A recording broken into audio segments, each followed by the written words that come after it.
ಓಂ ಶಾಂತಿ ವೀಕ್ಷಕರ ಅಭಿಮಾನಿಗಳೇ, ಭಕ್ತರೇ, ಗುರುಮಕ್ಕಳೇ, ಇದು ನೋಡಿ ನಾಗಭೂತಾಳೆ. ನಾಗಭೂತಾಳೆ ಹೂವಿನಿಂದ ಮಾಡಿರ್ತಕ್ಕಂಥ ಅಥವಾ ಹೂವು ಕಾಯಿ ಅಂತೀವಿ, ಅದರಲ್ಲಿ ಮಾಡಿರ್ತಕ್ಕಂಥ ಯಂತ್ರ ಇರುತ್ತೆ. ಇದು ಏನೇನಕ್ಕಾಗುತ್ತಂದರೆ, ಇದು ಒಂದು ರೀತಿ ಆಯುರ್ವೇದಿಕ್ ಇರುತ್ತೆ. ಹೋಮ ಮಾಡಲಿಕ್ಕೆ, ಪೂಜೆಗಳಿಗೆ, ವಶೀಕರಣಕ್ಕೆ, ಆಕರ್ಷಣೆಗೆ, ಹಾಗೆ ಕೆಲವೊಂದು ದಾರಿದ್ರ್ಯ ನಿವಾರಣೆ, ಭೂತ ಪ್ರೇತ ಪಿಶಾಚಿ, ಹಾಗೆ ದೆವ್ವಗಳ ಕಾಟ ಇವುಗಳ ನಿವಾರಣೆಗೆ, ಹಾಗೆ ನಾಗದೋಷ ನಿವಾರಣೆಗೆ ಇದು ಬಹಳ ಉಪಯೋಗ.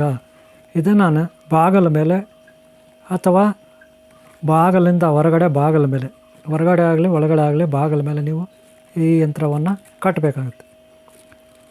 ವೀಕ್ಷಕರೇ, ನೀವು ಹೆಚ್ಚಿನ ಮಾಹಿತಿ ನಾಗಭೂತಾಳೆ ಇದರ ಬಗ್ಗೆ ಬೇಕು ಅಂದರೆ, ಇದರಲ್ಲಿ ಸಣ್ಣ ಸಣ್ಣದು ಇರುತ್ತೆ. 2 ವೀಲರು 3 ವೀಲರು ಕಾರುಗಳಲ್ಲಿ ಕಟ್ಬೋದು. ಹಾಗೆ ಮನೆಯಲ್ಲೂ ಕೂಡ, ದೇವ್ರ ಮನೆಯಲ್ಲೂ ಕೂಡ ಇದನ್ನು ಇಟ್ಕೋಬೋದು. ಏತಕ್ಕೆ ಅಂತ ಈಗಾಗಲೇ ಹೇಳಿದ್ದೀನಿ. ಬಾಗಿಲು ಮೇಲೆ ಒಳಗಾಗಲಿ ಹೊರಗಾಗಲಿ ಕಟ್ಬೋದು.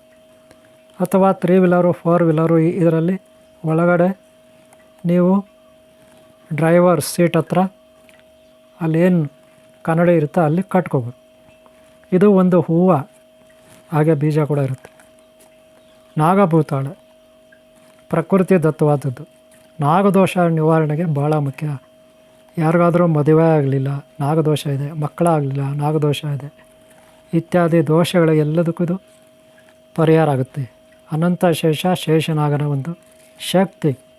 ಓಂ ಶ್ರೀ ಅನಂತ ಪದ್ಮಾವತಿ ಅನಂತ ಲಕ್ಷ್ಮಿ ಅನಂತ ಪದ್ಮನಾಭ ಸ್ವಾಮಿ ಶಕ್ತಿ. ಓಂ ಶ್ರೀ ಸಿದ್ಧಿ ಬುದ್ಧಿ ಧೂಮ್ರ ಕೇತ ಕಲಿಕೆ ಚಿಂತಾರ ವಿದ್ಯಾ ಮಹಾಗಣಪತಿಯಿಂದ ಶ್ರೀ ವೆಲ್ಲಿಮಠ ದೇವಸ್ಥಾನ ಮತ್ತು ಕುಮಾರಸ್ವಾಮಿವರೆಗೂ ಎಲ್ಲ ದೇವತಾ ಶಕ್ತಿ ಈ ಒಂದು ನಾಗಭೂತಾಳೆನಲ್ಲಿ ಇರುತ್ತೆ.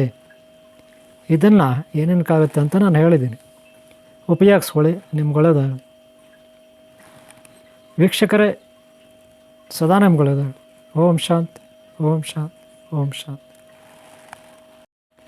ವೀಕ್ಷಕರೇ, ನಂಬರ್ ಇರುತ್ತೆ, ಬೇಕಾದರೆ ಕಾಲ್ ಮಾಡಿ, ಕೊರಿಯರ್ ಅಥವಾ ಪೋಸ್ಟ್ನಲ್ಲಿ ಕಳಿಸ್ಕೊಡ್ತೀವಿ. ನಿಮ್ಗೊಳ್ಳೇದಾಗಲಿ. ನಿಮ್ಮನ್ನು ಯಾರು ಇಷ್ಟಪಡ್ತಾರೋ ಒಳ್ಳೆಯವರು, ಎಲ್ಲರೂ ಒಳ್ಳೆಯದಾಗಲಿ.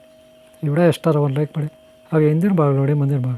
ಇನ್ನೂ ಹೆಚ್ಚಿನ ಮಾಹಿತಿಗೆ ಈ ಚಾನಲ್ನ ಸಬ್ಸ್ಕ್ರೈಬ್ ಮಾಡಿಕೊಂಡು ಅದರಲ್ಲಿ ಇನ್ನೂ ಬೇರೆ ಬೇರೆ ಇದ್ರ ಬಗ್ಗೆ ಹೆಚ್ಚಿನ ಮಾಹಿತಿ ವೀಡಿಯೋನ ಅಪ್ಲೋಡ್ ಮಾಡಿದ್ದೀನಿ, ನೋಡಿ. ನಿಮ್ಗೊಳ್ಳೇದಾಗಲಿ. ಓಂ ಶಾಂತಿ, ಓಂ ಶಾಂತಿ, ಓಂ ಶಾಂತಿ.